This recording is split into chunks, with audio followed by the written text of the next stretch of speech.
I believe video games are the future of storytelling. And I think this is just a prehistory of video games. We're just pioneers. This industry is just learning to walk on its feet right now. And that's what inspires me. It's being part of that incredible movement. This was my real father's camera. I want you to have it. That's so cool you remembered my birthday. But I can't take this. Of course you can. My dad would be pissed if I never used it, and now I know it'll be used awesomely. And I'll snag this picture as a symbol of our reunion. Cool? Since the beginning, we knew that we wanted to have some licensed titles. This is really something important for us because of the mood of the game and the nostalgic feeling we wanted to have. As we are a French company, we wanted to work with a French artist. A song, I think sometimes more than a score, give really something unique to a scene. We managed to have a blend between licensing tracks that we bought and original scoring made by Jonathan Morali. We knew that he had made some soundtracks for movies, but he has never done any video games before. We use also 2 tracks from Cinemator's band, and of course we wanted to have also other tracks from other artists, because following the same idea that for each episode you will have new songs, but for episode 1 we will have a song from Gonzalez. We are very proud to have a song from Gonzalez. You play Gonzalez in the FE, and when you go back playing your guitar, Max will play the same thing as Gonzalez with her own guitar.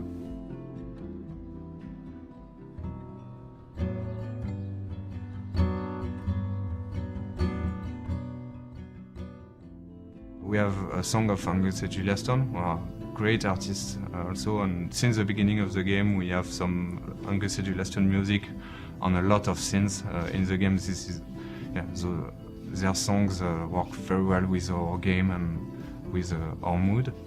And also when Chloe is putting some music in her room, she will put a Sparkle Horse title, the great title with PJ Harvey singing on this one. And we can use also the music to describe something more about the characters by their choices. For example, the music that Chloe we are going to listen is not the same as the one of Max. For this game, we knew that we wanted to deal with more intimate feelings, some nostalgic aspect.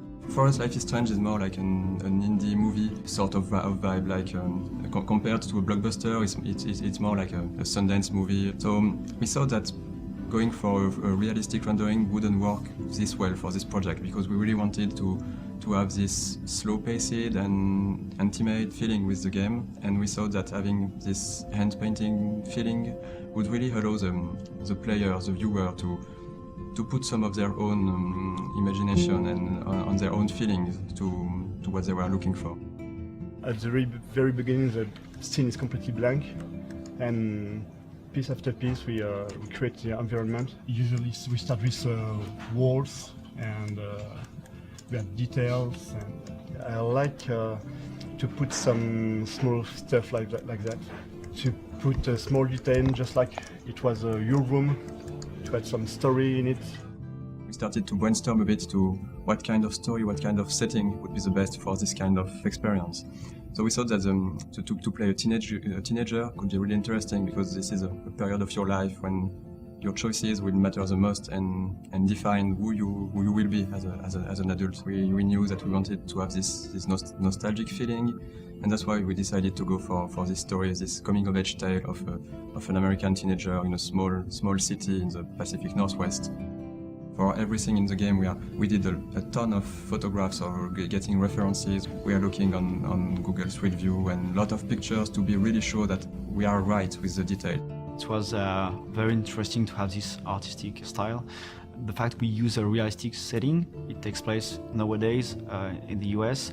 So at first the team wanted to recreate something that looks exactly like the real world. For the characters, it's exactly the same. There are a lot of research, so our concept artists are doing a lot of sketch about some characters.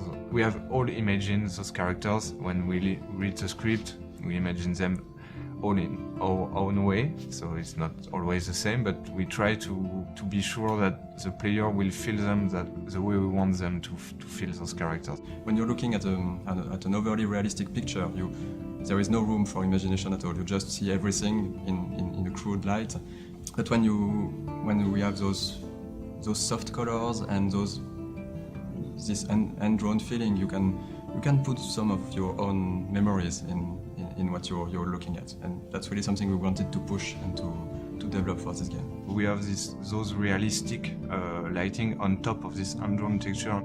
I think light is almost an actor itself in the game. In Sundance movies, there is this will to frame against the light or to have those light coming in the picture, and that's something we really wanted to portray in the game, to use the light to be part of the picture and just not be something that just would be lighting the characters. That's also some new technology we developed for Life is Strange, to have those light leaks bleeding over the picture. Some of the parts of the game are taking place in the magic hour, because this is really this kind of lighting and feeling that really brings this warmth and soft feeling, and I think it was great for telling this story, our story of Max and Chloe. This effect is composed about 7 or 8 different layers of elements, and it was a very big challenge to make it work. The effect is one of my largest effects, not most complex, but largest effects I've ever done.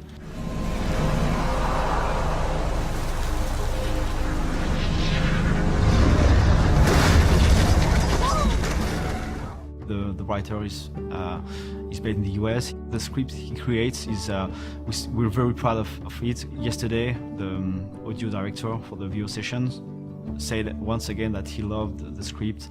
She looks like a model. That was her plan. Our plan. Get the hell out of Bigfootville and into Los Angeles. What about your mom? What did Joyce think about all this? In a game with such a heavy narratively driven game, voice acting is really important, and we really wanted the voice actors to be American, and so we looked for a different studio, and we decided to went for a studio located in Los Angeles, working with American actors. We attend remotely the sessions in Hollywood, in Los Angeles. So we have a day that starts at 10, and around 6 p.m. we have to start the second day of the day and attend the recording session until 3 a.m. I say we have some really talented voice actors with the game. We're really happy with them. The actress playing Chloe her name is Ashley Birch, and she's quite famous in the video game industry because she's making a lot of videos calling Watcha playing Hatch. Hey Ash. We're really happy at what she brings and all the actors brings to the characters. When we record the session, they give something more to the characters. Each session is really something unique, having this quality for the game. We are really happy with the voice actress we have for Max. Her name is Hannah Tell. We're really happy with the way she's portraying Max.